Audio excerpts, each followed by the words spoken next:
चलो आज हम जितने भी क्वेश्चन करेंगे वो सारे के सारे एचसीएफ और एलसीएम से संबंधित वाले पार्ट से ही हैं, लेकिन एलसीएम से संबंधित वो सारे क्वेश्चन करेंगे जो घंटी वाले होते हैं, बैल वाले होते हैं। पहले भी किए हैं, लेकिन आज हम घंटी वाले जितने भी क्वेश्चन हैं उस पूरे को क्लियर कर देंगे। जो कुछ में जिसमें समय पूछा हो कितने घंटे वाले एक साथ बजेंगी, या कुछ में ऐसी भी होंगी जिसमें ये पूछा हो कि कितने बजे एक साथ बजेंगी, वो सारी चीजें आज हम पूरी क्लियर कर देंगे। ठीक है ना। तो क्वेश्चन लिखा है, ध्यान से सुनेंगे बेटा। जो क्वेश्चन हम पढ़ रहे हैं वह क्वेश्चन हिंदी में है 28 नंबर पे। 28वां क्वेश्चन है हिंदी मीडियम वालों का और 28वां ही क्वेश्चन है इंग्लिश मीडियम वालों का। ठीक है ना। क्वेश्चन ध्यान से सुनो बेटा। लिखा है 3 गिरजाघरों की घंटियां क्रमशः 10, 12 तथा 15 मिनट के अंतराल पर बजती हैं। 10, 12 और 15 मिनट के अंतराल पर बजती हैं। ठीक है। यदि वह एक साथ क्रमशः 8:30 बजे बजी तो अगली दफा वह कब एक साथ बजेंगी, समय पूछा है। फिर से ध्यान से सुन लेना बेटा। 3 गिरजाघरों की घंटियां 10, 12 तथा 15 मिनट के अंतराल पर बजती हैं। मतलब कि 3 अलग अलग जगह पर चर्च हैं और उन तीनों चर्च की घंटियां 10, 12 और 15 मिनट के अंतर से बज रही हैं और तीनों घंटियां एक साथ सुबह 8:30 बजे बजी। कितने बजे? सुबह 8:30 बजे। देखो बेटा ये हिंदी का क्वेश्चन नंबर 28वां है। 3 गिरजाघर हैं मतलब 3 चर्च हैं और तीनों में अलग अलग जगह तीनों में घंटियां लगी हैं। तीनों के तीनों गिरजाघरों में या चर्च में हम ये कहते हैं 8 बज के सुबह 8:30 पे घंटी बजी। ठीक है। तीनों घंटी एक साथ बज गई। अब तीनों घंटी 10, 12 और 15 मिनट के अंतर से बजी। पहली घंटी 10 मिनट बाद फिर से बजेगी, दूसरी घंटी 12 मिनट बाद और तीसरी घंटी 15 मिनट बाद फिर से बजेगी। हमें बताना ये है कि अब अगली बार तीनों घंटियां एक साथ फिर से कब बजेंगी। तो हमने पहले भी कहा जब कभी भी ऐसे क्वेश्चन आते तो हमेशा हमें एलसीएम ही लेना होता है। क्या लेना होता है? एलसीएम। यहाँ हम करेंगे इसको सॉल्व। 10 का, 12 का और 15 का हम क्या लेंगे बेटा? एलसीएम। 10, 12 और 15 का एलसीएम लेंगे। क्या आएगा? 2 5s are 10, 2 6 are 12 और यहाँ 15 एज इट इज। फिर 2 3s are 6, फिर 15 एज इट इज। फिर आएगा 3, 5 as it is. 3 1s is 3 and 3 5s are 15। अब करेंगे हम 5 से। 5 1 is 5 1 is 5 1 is। ठीक है ना। तो अब इसका हम एलसीएम देखें तो क्या हो जाएगा बेटा? LCM is equals to 2 multiply 3 multiply 5। 2 2s are 4, 4 3s are 12, 12 5s are 60। क्या आ गया? 60। बेटा यहाँ हम देखेंगे 10 मिनट, 12 मिनट, 15 मिनट, ये सब काय में थे बेटा? मिनट में थे। तो ये भी काय में आया? मिनट में। 60 मिनट बराबर 1 घंटा। तो अभी कितने बजे बजी थी वो? 8:30 पे प्लस 1 घंटा बराबर कितने बजे बजेंगी वो? 9:30 पर फिर से एक साथ बजेगी। ठीक है ना। तो ये आपका आंसर हो जाएगा।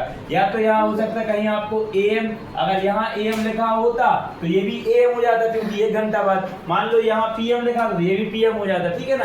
तो इस तरह से हमें सॉल्व करना है। समझ में आ गया बेटा? चलो अगला क्वेश्चन इंग्लिश मीडियम वालों का, ध्यान से सुनना।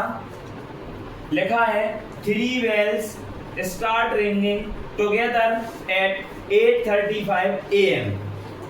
If they ring after 12 seconds, 15 seconds and 18 seconds respectively each time, the next time they will ring together at। मतलब अब इस वाले क्वेश्चन में 8:35 बजे बजना शुरू हुई घंटियां और 12, 15 तथा 18 सेकंड के अंतर से बज रही। वो मिनट में थी, ये सेकंड के बाद बज रही है। ठीक है ना। और आगे कहा है कि अब पूछा है कि अगली बार वो फिर से एक साथ कितने बजे बजेगी। यह इंग्लिश का क्वेश्चन नंबर 28 है। ठीक है ना। सुबह कितने बजे बजी थी एक साथ बेटा? वो 8:35। यहाँ इस सर ने AM लिखा है। क्या लिखा है? AM सुबह टाइम होता है। ठीक है ना। अब वो 12 सेकंड, देखो सेकंड है 12 सेकंड, उसके बाद 15 सेकंड, उसके बाद 18 सेकंड। 12 सेकंड, देन उसके बाद 15 सेकंड और 18 सेकंड बाद फिर से एक समय लेंगे। तीनों के एलसीएम लेंगे बेटा हम 12 15 18 के, तो 12, 15, 18।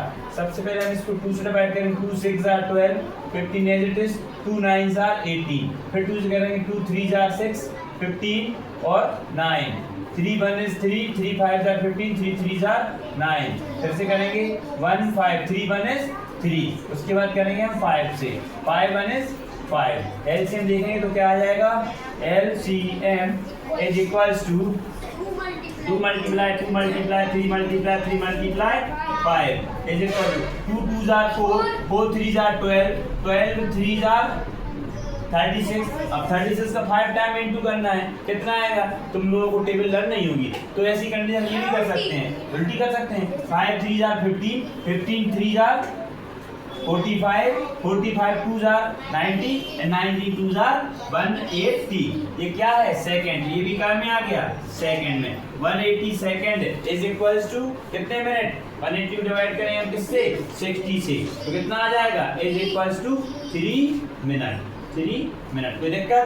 5 3 are 15, 15 2 3 are 45, 45 2 are 90, 90 2 180। तो अब वो घंटियां 8:35 पे सुबह बजी थी, अब इसके 3 मिनट बाद वो फिर से बजेंगी, मतलब 8:38 पर फिर से बजेंगी, अगेन रिंग टुगेदर। कोई दिक्कत बेटा? मेरे हिसाब से अगर आपको ये बेल वाले क्वेश्चन आएंगे तो क्या आप कर लोगे? कोई दिक्कत तो नहीं है। जब कभी भी बेल, अब ये तो बेल वाले हो गए, अब मैं एक क्वेश्चन दे दूं कि 3 लड़के एक साथ खड़े हैं, 3 लड़के एक साथ खड़े हैं और ये सर्कुलर पाथ में, किस प्रकार से, इस प्रकार से ये अपने अपने पाथ में ये जो है दौड़ लगा रहे हैं। क्या लगा रहे हैं? दौड़ लगा रहे हैं। तीनों ने, ध्यान से सुनना मेरी बात को बेटा, तीनों ने दौड़ना शुरू किया, तीनों ने दौड़ना शुरू किया। ये वाला एक हो गया, ये वाला एक हो गया, तीनों एक साथ खड़े थे और तीनों दौड़ना शुरू किया। तीनों अपने अपनी स्पीड से दौड़ रहे हैं और मान लो वो फिक्स सुबह 9 बजे दौड़ना शुरू करते हैं, ठीक है ना। अब इसके बाद वो जब एक राउंड ये लगाएगा तब तक ये आधा लगा चुके, ये 25% लगाया, लेकिन ये कैसे भी करके मान लीजिए कि एक साथ कितने बार, मतलब 5 मिनट बाद, ये 5 मिनट के बाद ये फिर से एक साथ मिलेगा। कितने मिनट? 5 मिनट, 10 मिनट और 15 मिनट बाद एक साथ मिलते हैं किसी न किसी प्लेस पे।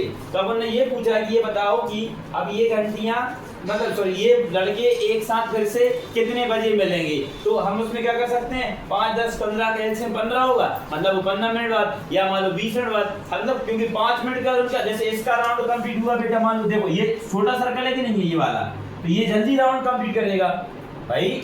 ये जो तीनों एक साथ दौड़ रहे हैं, अपने अपनी स्पीड से दौड़ रहे हैं, तो ये जो है ये इसको कम पास चलना है, कम ही दौड़ना है, तो ये जो है ना पूरा घूम के यहाँ आ जाएगा, लेकिन ये वाला लड़का यहाँ पर आ पाएगा घूम के, और ये वाला लड़का यहाँ रह जाएगा पीछे घूम के। तो ये पूछ रहे हैं इनको कोई ना कोई टाइम दे दें कि इसकी स्पीड इतनी है, इसकी इतनी है, इसकी इतनी, तो बताओ तीनों के 3 लड़के एक साथ कितने बजे मिलेंगे। तो ऐसी कंडीशन में भी हम एलसीएम ही निकालते हैं, ठीक है ना। जब कभी भी एलसीएम पूछे तो कब निकालना, हमें हमेशा एलसीएम ही निकालना है, ध्यान रखना बेटा, ठीक है ना। क्लियर है? कोई दिक्कत? कर लोगे?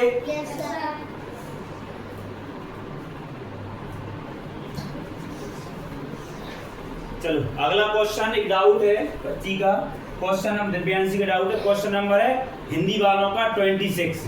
क्वेश्चन ध्यान से सुनेंगे बेटा। लिखा है चॉकलेट के 2 ब्रांड 10 व 12 की पैकिंग में उपलब्ध हैं। यदि मुझे दोनों ब्रांडों की एक समान संख्या में चॉकलेटें लेनी है तो प्रत्येक ब्रांड के कम से कम कितने कितने पैक खरीदने चाहिए। सबसे पहले तो बेटा क्वेश्चन को तुम्हें यहाँ समझना पड़ेगा कि क्वेश्चन में वो क्या क्या रहे हैं, ठीक है ना। मार्कर से बंद हो गया। क्वेश्चन में उन्होंने कहा क्या है,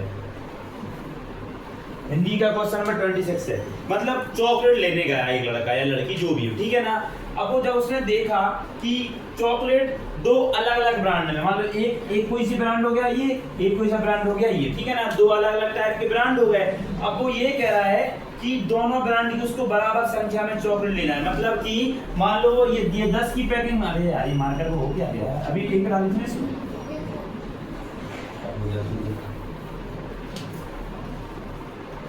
मान लो ये वाली है ना, इसमें टोटल एक पैकेट में कितनी निकलेंगी 10, दूसरा पैकेट लोगे 10, मतलब ये 10 की पैकिंग में है, ठीक है ना।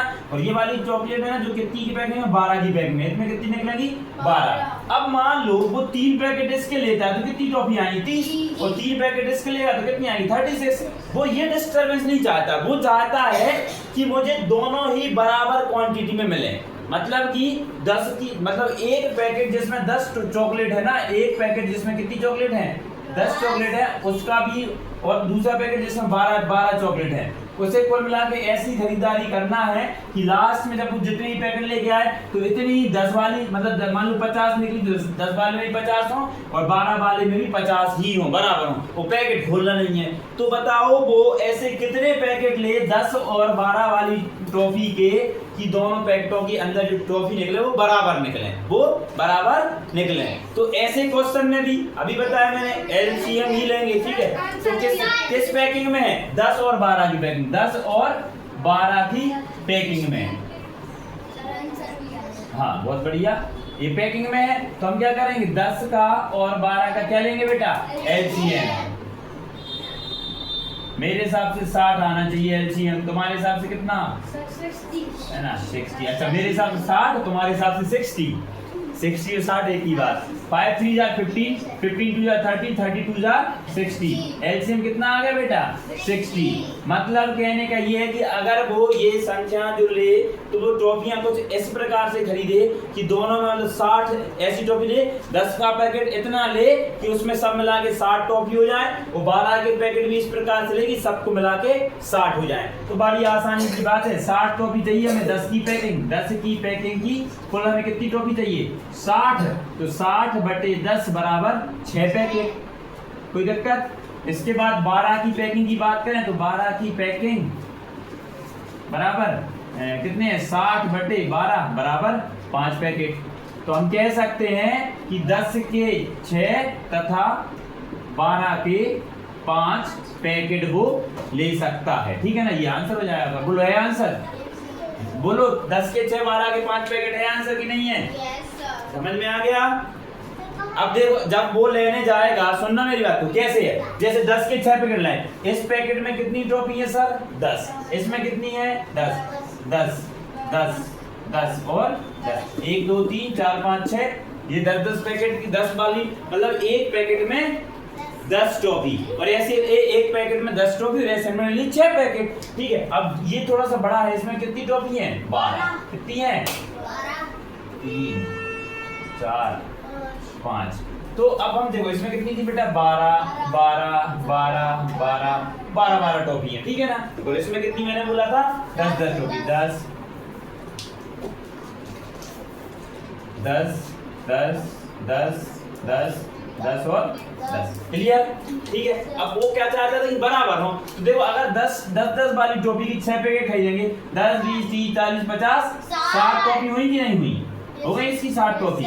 इसके 12 के 12 12 12 24 और 12 36 36 और 12 48 48 और 12 60, यहाँ भी 60 हुई, हो गई नहीं दोनों बराबर। तो मतलब अगर 10 वाली पैकेट 10 वाली टॉफियों को 10 जिस डिब्बे में 10 टॉफी उसके 6 पैकेट 6 डिब्बे ले आए, और जिस डिब्बे में 12 टॉफी उसके 5 डिब्बे ले आए, तो बराबर हो जाएंगी, ठीक है ना। तो इस तरह से हम ये निकाल सकते हैं। कुल मिला के हमने ये बताना था कि निकाला क्या लास्ट में हमने एलसीएम ही निकाला, एलसीएम ही निकाला। तो एलसीएम के माध्यम से ही हम ये क्वेश्चन को करते हैं। एक और क्वेश्चन थोड़ा तुम लोगों को समझाना था कि क्वेश्चन लिखा है the HCF of 2 co-prime number is, मतलब कोई भी 2 को-प्राइम नंबर का एलसीएम क्या होगा। तो बेटा हमेशा ध्यान रखना कि कोई सी भी कभी भी को-प्राइम नंबर हो तो को-प्राइम नंबर का एलसीएम हमेशा 1 ही आता है, ठीक है ना, हमेशा, ठीक है। करें देखो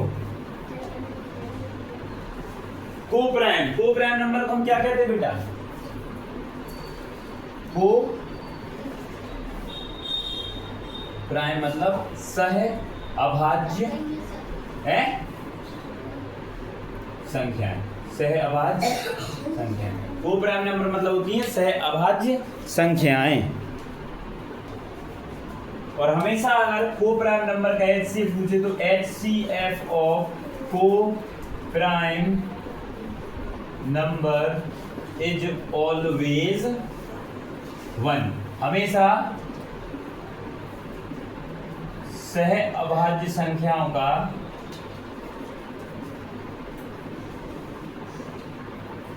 लासा लासा नहीं मासा HCF मतलब महत्तम समापवर्तक एक होता, ठीक है ना। ध्यान रखना बेटा, हमेशा कितना होता है? एक। इसका कभी भी ना आपको फाइंड करना ना कुछ, आपके सामने है कि जब कभी भी ऐसा कुछ आए तो समझ जाना एक होता है।